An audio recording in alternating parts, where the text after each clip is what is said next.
Maksudnya kan ini barangkali ya kan. Ya kalau selama ini tinggal terima ikan, gua kasih kail deh, ya, kayak gitu kan.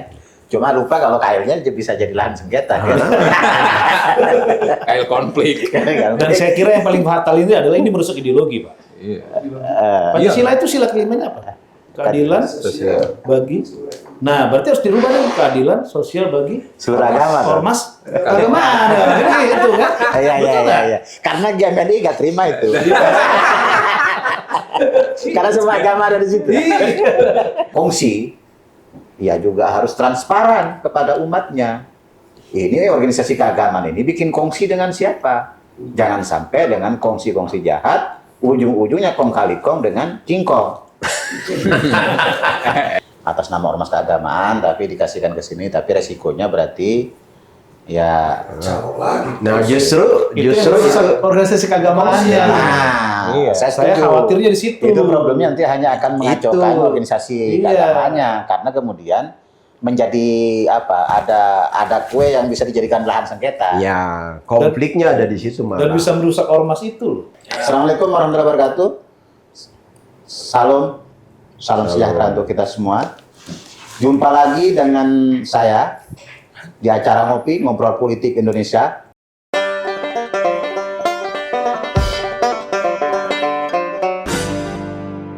Tema pada kali ini adalah IUP atau izin usaha pertambangan. Ini konsesi atau kongsi. Bukan kongsi kaca ya, konsesi atau kongsi. Konsesi untuk apa? Kongsi dengan siapa? Nah, kita akan bahas.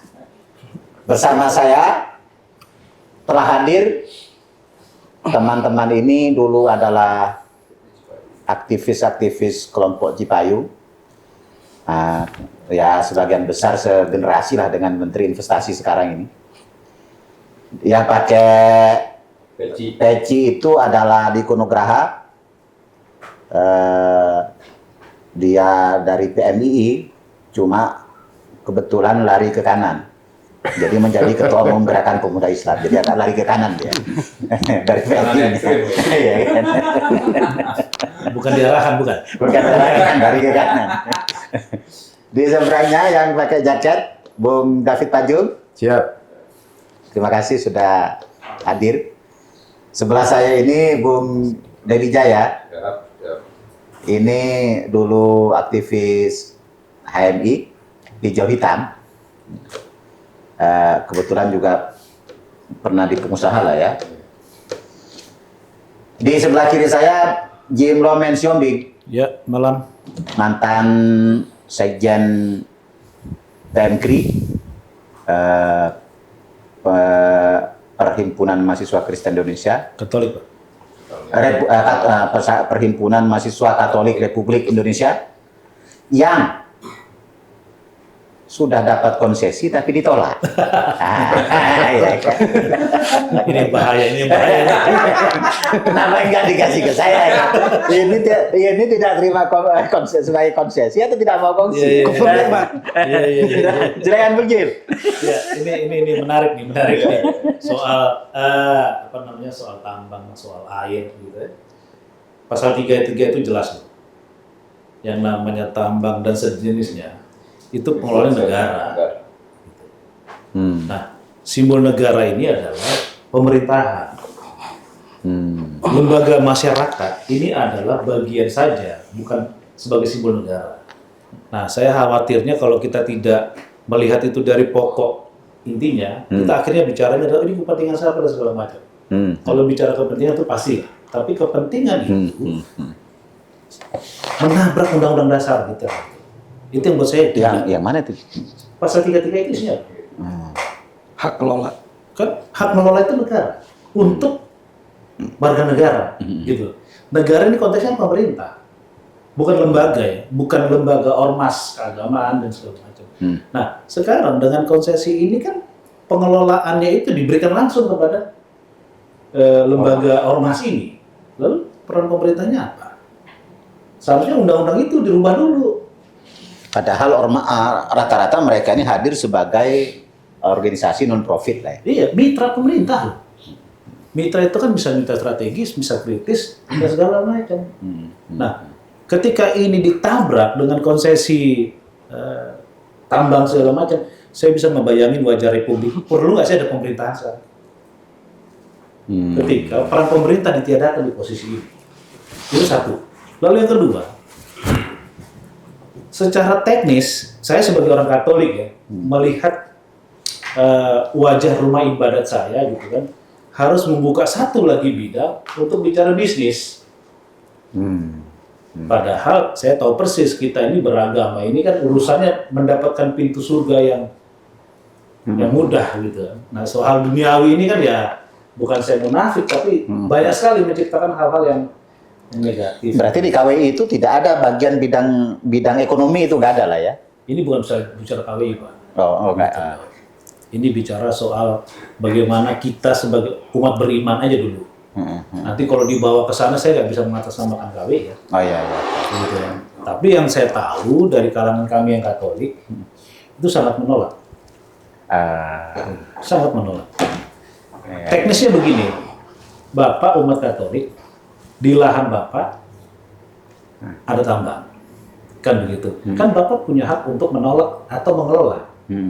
Lalu katakanlah posisinya hari ini Pak Sulawi menolak. Lalu menggunakan cara apa supaya dikelola? Maka digunakanlah alat agama ini untuk membujuk Bapak supaya pindah ini ada konsesinya segala macam. Itu kan nggak perlu agama, nggak perlu forum agama gitu loh. Negara saja langsung ke rakyatnya. Jadi cara mengintervensinya buat saya ini luar biasa. Langsung menggunakan hal-hal yang paling sensitif. Saya coba lihat ke depan ya, tapi kalau kemudian ada lembaga lain yang bisa menerima segala macam, saya sampai saat ini belum bisa melihat alasan mendukungnya itu apa. Maka kita ketemu hari ini kan dengan kalimat ini kongsi atau apa gitu.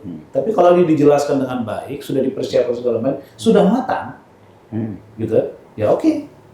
Nah itu yang kedua. Yang ketiga, kita harus berani mengatakan ke depan kalau ini berjalan, lalu ada persoalan. Apalagi bicara tambang ini persoalannya benar betul. Ada persoalan, maka persoalan ini jangan dikatakan itu hal yang biasa. Itu dinamika, nggak boleh. Begitu ada persoalan, stop. Cabut ini. Nah, padahal dia sudah bekerja sama dengan pihak kedua, ketiga, dan seterusnya. Nah, maksud saya aturannya harus jelas. Di masyarakat itu aturannya harus jelas. Kalau merugikan dia, merugikan kehidupan masyarakat banyak, cabut. Jangan cari alasan, karena itu tadi sudah kontrak, sudah apa dan segala macam. Negara ini kan lucu, soal devisa ya, soal orang investasi. Belum kerja, sudah bayar pajak. Itu diberesin aja dulu sama si Bali. Gitu. Maksudnya yang mana? Undang-undang penanaman modal asing. Belum terjadi eksplorasi, belum eksploitasi, kita sudah bayar pajak. Nggak ada yang mau. Coba cek deh, bongkar itu undang-undang. Begitu kita sign kontrak, kita belum tahu tuh lahannya bersalah atau tidak. Kita harus bayar pajak. Kan persoalannya di situ. Gitu. Belum berhasil. sudah bayar pajaknya. Itu isinya apa tuh? Belerang kah? Plastik kah? Tulang belulang kah? Tapi ketika saya minta tempat di situ, oke, itu bayar pajak. Kalau negara lain tidak. Kasih waktu dia melakukan eksplorasi.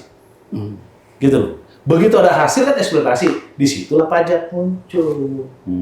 Gitu lah, itu aja diberesin supaya investasi mau masuk daripada hal-hal kayak begini nih yang bikin kisruh ke depan. Jadi kalau saya ya, Bung Sulawi saya tolak ini. Gitu. Kalau Diko, padahal Ketua Umum PBNU paling depan menerima. Ya. Assalamualaikum warahmatullahi wabarakatuh. Waalaikumsalam. Kita sebagai umat Islam, apalagi Nahdliyin ya, umat Nahdliyin itu ya bicara sikap apalagi menyangkut ini keumatan, kebangsaan, selalu mengedepankan pertimbangan maslahat dan mudarat. Saya juga belum tahu spesifik bahwa alim ulama, kiai melihat potensi tambang ini lebih banyak manfaatnya dan mudaratnya. Tadi seperti Bung Jim bilang bahwa tidak soal permasalahan izin ataupun konsesi. Nah, saya curiga di sini malah ada muatan kongsinya, kongsi dagang, atau ada muatan permasalahan kongsi pengamanan. Nah, jangan sampai nanti ketika ada muatan kongsi itu, ormas jadikan tameng soalnya keagamaan. Sebenarnya agak terganggu, saya sebagai organisasi keagamaan agak terganggu. Di saat ketika ada trouble ke depan, apalagi ada tabrakan dengan undang-undang tadi segala macam, belum ada kritik. Ini ada arus ini Gus, pro kontra yang memang itu akhirnya jadi merugikan nama baik keagamaan itu sendiri. Karena biarpun ini komersil, ini profit, ini ngomongin gelondongan, kalau bahasa-bahasa ini ya, ini agak bahaya juga. Nah, ketiga itu soal kesiapan. Karena kalau dari secara teknis, apalagi soal penyakit lingkungan ya, ada AMDAL, ada pengkajian environmental lingkungan hidup gitu ya. Jangan sampai nanti ini ada persidangan tadi, ketika ada permasalahan izin, salah satu yang bisa akhirnya ormas jadi tameng tadi itu, Gus. Dan tidak lebih kita akan jadikan seperti zaman VOC. Ya kan selama ini memang ormas ini tugasnya membantu negara dan pemerintah toh. Permasalahannya sih tidak. Kalau toh dia memang mau mengembangkan amanah pasal 33 dan bla bla bla, tidak hanya peran itu sebenarnya. Cukup dengan peran pengawasan, ya kan? Serahkan kepada eksekutif, diatur dengan baik dan regulasinya selama ini masih belum kafah, belum sempurna. Jadi diatur dengan baik regulasinya. Ini kan tidak, masih serampangan, masih serabutan, seperti yang tadi, ya kongsi tadi. Jangan sampai muatan kongsi yang tinggi, karena nanti akan mendapat buruk kalau dalam agama kita ya, jangan mendepankan nanti lebih kepada mudarat. Itu saja Gus. Saya sangat mendukung kalau bicara asas manfaat dan faedah. Tapi kalau bicara kembali kepada manfaat dan mudaratnya, pertimbangannya agak kurang, saya juga akan membuat diri gitu. Berarti udah punya saham dong kalau gitu. Ya, masih ikhtiar. Materainya belum ditempel. Jadi belum bisa ditempel ya? Ya belum diterapkan ya. Bung David, ini PGI dan ininya Bagian dari PGI. Apa? Bagian dari PGI. Enggak PGI kan, dan GMKI kan tentu bagian. Iya. Sebagai mantan ketua umum kira-kira gimana melihatnya hal ini? Ya, mungkin pertama saya nggak tahu ya, apakah ini benar-benar lahir dari kebijakan murni seorang Pak Jokowi sebagai presiden yang sangat aspiratif. Tapi saya nggak yakin itu. Artinya mungkin pada satu sisi ini banyak permintaannya. Nah, problemnya adalah siapa yang meminta, siapa yang memberi saran dan memberi masukan, kan itu. Sampai kebijakan ini keluar ya? Sampai ini kebijakan keluar. Nah, ini kan PP 25 2024 kan yang baru disahkan bulan kemarin. Itu pembaharuan atau revisi dari PP berapa? 96 kalau nggak salah 2021. Yang paling bagi saya mungkin yang agak keliru atau fatal di dalamnya adalah ini efek domino suatu saat, tadi sudah disinggung oleh Jim sama Diko ya. Ini yang harus diwaspadai, bisa terjadi konflik di kemudian hari. Karena ini kan apalagi menyebut organisasi keagamaan ya, keumatan gitu. Nah ini kan pertama, itu tadi kita sudah diskusi bahwa organisasi atau lembaga keumatan atau keagamaan itu didirikan dalam konteks apa substansi kediriannya. Kan itu dilakukan pembinaan spiritual, mental, ya, kerohanian kepada anggotanya untuk menjadikan manusia-manusia yang beragama dalam institusinya masing-masing itu menjadi manusia yang punya integritas yang baik, punya karakter keimanan yang baik terhadap keyakinan agamanya, kan gitu. Masalahnya untuk membina itu sekarang butuh ini. Nah, sekarang begini, pertanyaan kedua adalah ada kan idiom yang berlaku itu. Pemeo yang berlaku, jangan memberikan sesuatu pada yang bukan ahlinya.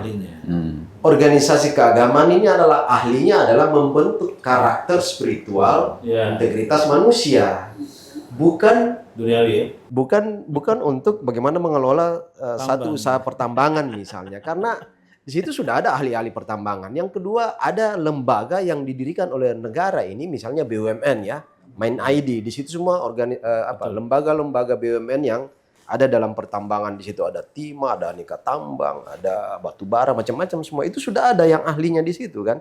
Kemudian yang tumbuh di masyarakat ya banyak perusahaan-perusahaan baik itu yang skala multinasional, skala nasional, lokal, yang memang spesifikasi dan orientasinya adalah bagaimana mempersiapkan ahli-ahli mereka untuk bergerak di pertambangan. Jadi memang sudah ada peruntukan masing-masing lembaga ini berdiri yang memang orientasi profit bisnis, orientasi spiritual dan karakter, pengembangan SDM dari sisi macam-macam kan sudah ada pembagian dan relnya masing-masing. Nah ini kan kita bingung ketika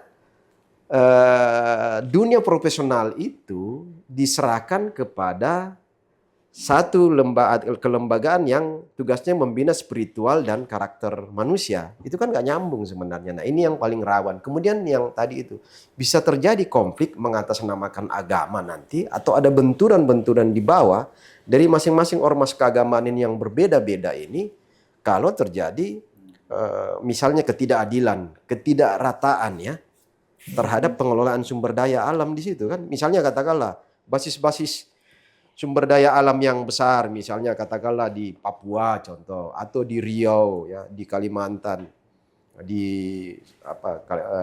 Maluku Utara. Itu kan sumber-sumber yang sangat besar sumber daya alamnya. Nah, kalau di situ misalnya katakanlah satu organisasi keumatan yang diberikan, kemudian yang lain menuntut misalnya, kan itu bisa terjadi gesekan kan antar lembaga keumatan yang berbeda-beda ini.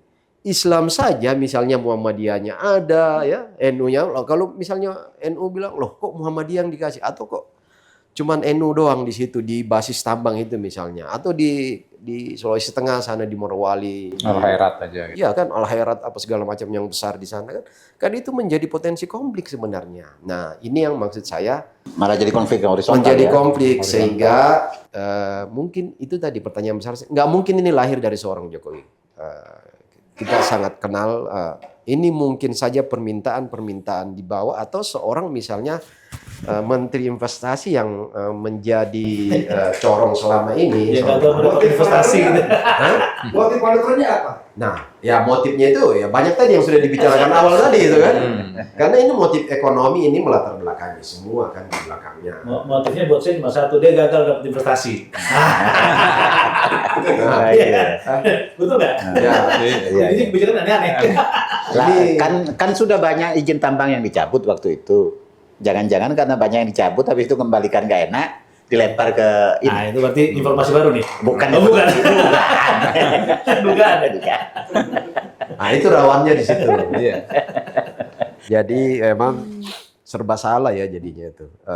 Ya mungkin ini memang perlu kalaupun PP-nya sudah ada ini berarti kan katakanlah nasi udah jadi bubur. Bagaimana cara aturan-aturan pelaksanaan di lapangan supaya itu meminimalisasi, atau kalau dalam bisnis itu mitigasi resiko. Yes. Jadi ada mitigasi resiko untuk bagaimana memperkecil ruang-ruang katakanlah tadi konflik antar ormas keagamaan, antara organisasi keagamaan dengan organisasi non keagamaan. Misalnya organisasi kepemudaan, organisasi kemasyarakatan yang ada di daerah lokasi sumber daya alam itu misalnya. Katakanlah di situ ada komunitas masyarakat A yang pemilik adat di situ. Oh, aman tuh berarti ya? Iya. Aliansi masyarakat adat kan? Iya. Harus masyarakat adat. Betul. Nah, misalnya di setiap daerah itu kan ada kumpulan masyarakat adat Iya. yang bukan mengatasnamakan, yang secara sosial punya legitimasi bahwa itu tanah ulayat mereka. Betul. Sejarah panjang itu. Nah, lalu kemudian diberikan hak pengelolaan kepada organisasi keagamaan. Bisa berkonflik dengan, nah ini maksud saya mitigasi resiko itu harus dibuatkan di dalam bentuk aturan pelaksanaan. Betul. Aturan teknis, operasional dari PP yang ada ini. Ini kan paling penting. Nah, itu saya takutnya karena ini pembisik ke Aturan operasional itu berarti permen ya nanti ya. ya bisa permen ke Kementerian Teknis, bisa misalnya dikaitkan juga misalnya dengan perda-perda di daerah. Di situ kan banyak ya. Bisa jadi misalnya Tapi saya bisa membayangin itu Pak David, itu rumit sekali. rumit, sangat rumit. Itu betul rumit sekali. Ini bom waktu kalau nggak dimitigasi, Iya. prediksi mana-mana yang harus diperkecil potensi-potensi konfliknya, potensi bom waktunya. Ya. Saya nggak bayangin gini Pak Sowi, kalau dari pernyataan Pak David ya, saya punya lahan. Ini lahan wasiat. Ya. Ada di wilayah adat. Ada wilayah adat, pengaturnya ada. Ya. Lalu kemudian harus dibagi rata kepada Ormas enggak, sama keluarga saya. sama keluarga. Kan begitu kan? Ya. Lalu kemudian karena ini masuk di wilayah yang harus dieksplorasi, dan saya bergabung di suatu Ormas keagamaan. terus keluarga saya enggak, Ya. gitu loh. Coba bayangin itu konfliknya. Saya konflik dengan keluarga saya, kan begitu ya?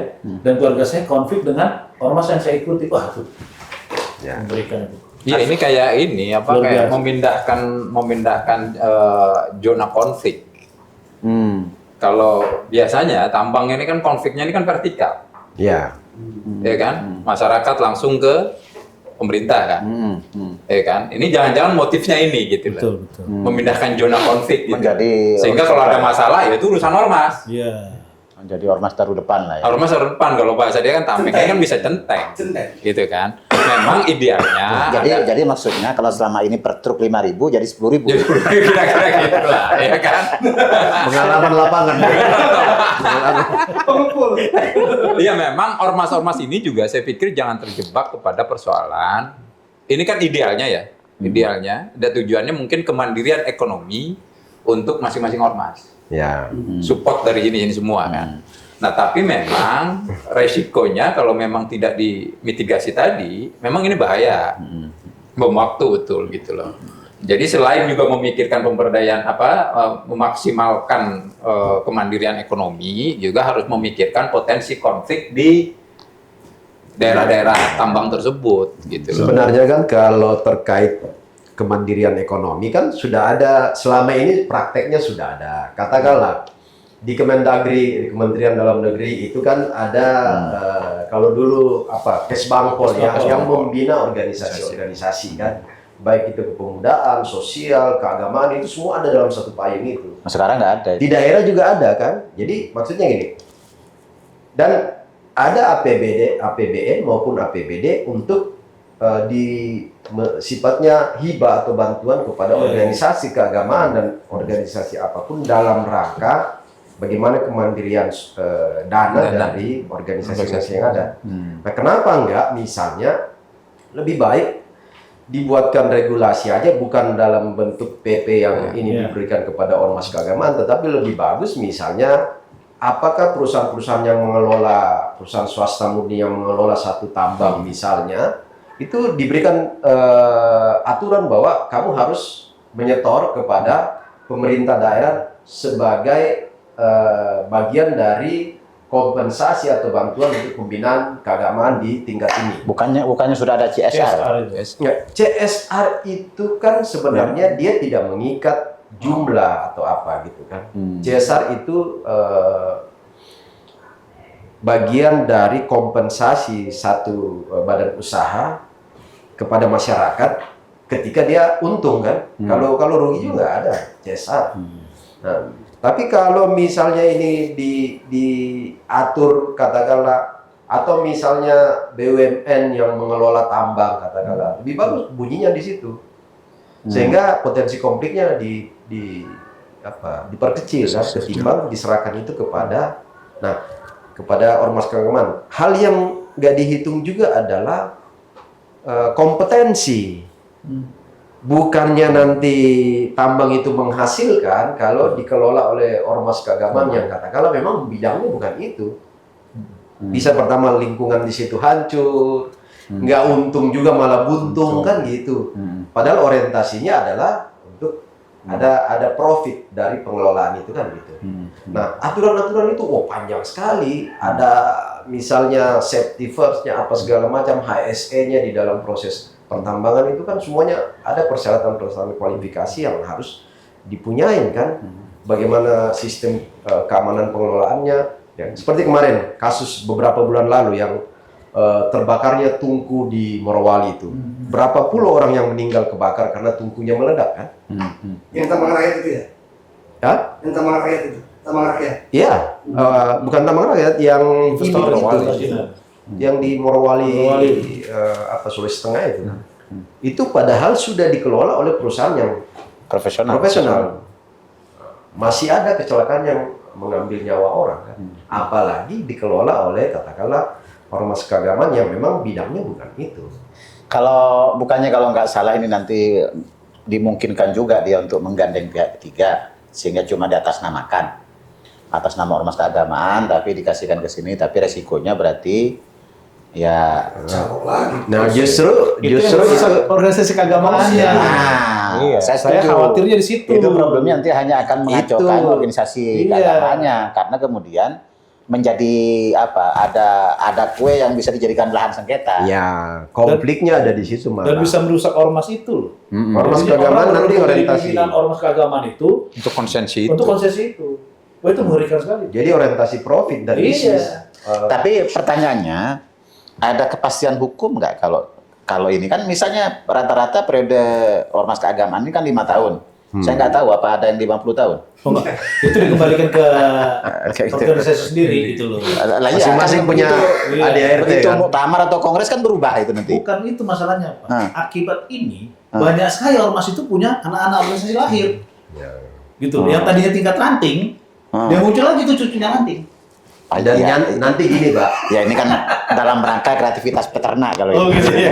nanti gini Pak, gagal menjadi ketua umum Kadin atau HIPMI, mau jadi ketua umum Muhammadiyah atau NU, Iya. maka di situ larinya. Bahaya, iya. Karena orientasinya udah bisnis kan. Iya, iya. Muncul lagi KWI Perjuangan. Nah, itu bisa Pak. Iya. Jadi Bisa jadi. jadi bukan dedikasinya bukan bagaimana mengabdikan hidupnya untuk umat untuk Ya. ini ya, tapi ya Memindahkan orientasi nanti. Itu depannya tadi. takutnya memindahkan Yang Bung ini orientasi. katakan benar gitu loh, memindahkan konflik itu. Sebenarnya urusan negara, menata ini semua. Dia nggak mau repot, gua kasih aja ke lu. Kan jahat ini. Lebih Nggak bagus boleh kayak negara mengelola, nanti profitnya dibagi, profit sharing. Nah, Ke KWI-nya berapa, PGI-nya berapa gitu kan, NU-nya berapa. Nah, kan maksudnya Iya. kan ini barangkali ya kan. Ya kalau selama ini tinggal terima ikan, gua kasih kail deh, ya, kayak gitu kan. Cuma lupa kalau kailnya bisa jadi lahan sengketa. Kan? Kayak konflik. dan saya kira yang paling fatal ini adalah ini merusak ideologi, Pak. Iya. Pancasila itu sila kelimannya apa? Keadilan bagi. Nah, berarti harus dirubah nih keadilan sosial bagi Seluruh agama. dong. ormas keagamaan. Jadi itu kan. Iya, iya, Betul iya, nggak? iya. Karena GMNI nggak terima itu. Karena semua agama ada di situ. Karena game ini gak beragama. Bukan nggak beragama, semua agama ada. Iya kan, PMI ada. Tapi Pak David, dia yang paling untung dia. Karena dia nggak punya agama. Semua agama Store. juga. Orang banyak. Pemirsa, kalaupun pemberian IUP kepada organisasi keagamaan ini dimaksudkan agar organisasi tersebut menjadi lebih mandiri, tidak bergantung pada bantuan dari luar, tidak bergantung kepada sumbangan dari umat, tapi ada catatan dari kami semua, ini mitigasinya harus benar, sehingga tidak menimbulkan konflik di tingkatan horizontal, apalagi konflik keagamaan kemudian hari. Ya. Yang kedua, kalau misalnya ini kongsi, ya juga harus transparan kepada umatnya. Ini organisasi keagamaan ini bikin kongsi dengan siapa? Jangan sampai dengan kongsi-kongsi jahat, ujung-ujungnya kong kali kong dengan kingkong. Siapa kingkongnya itu? Sampai ketemu pada edisi selanjutnya. Wassalamualaikum warahmatullahi wabarakatuh. Bagaimana?